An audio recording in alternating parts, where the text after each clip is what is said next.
విద్యార్థులు ముందుండి కొట్లాడి తెచ్చుకున్న తెలంగాణలో వారిపైనే ఈ ప్రభుత్వం నియంతృత్వ ధోరణితో వ్యవహరించడం సరికాదని, నేరమని మల్కాజ్గిరి ఎంపీ ఈటెల రాజేందర్ అన్నారు. ఉద్యోగాలు ఇవ్వకుండా గత ప్రభుత్వం విద్యార్థులకు అన్యాయం చేసిందని, ఇక ఇచ్చిన ఉద్యోగ నోటిఫికేషన్ పరీక్షకు ప్రిపరేషన్ సమయం ఇవ్వకుండా ప్రస్తుత రాష్ట్ర ప్రభుత్వం అన్యాయం చేస్తుందని ఈటెల రాజేందర్ ఆరోపించారు. తెలంగాణ విద్యార్థి లోకానికి అండగా తమ పార్టీ పోరాడుతుందని తెలిపారు.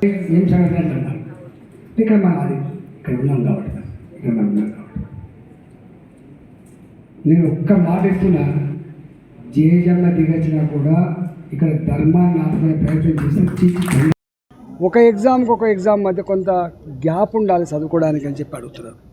ఇవాళ ఆ విద్యార్థులు ఇళ్లల్లో దీక్ష చేస్తున్నారు, ఇవాళ బయట దీక్ష చేస్తున్నారు, ఎక్కడ పడితే అక్కడనే అరెస్ట్ చేస్తున్నారు, కొడుతున్నారు, తిడుతున్నారు.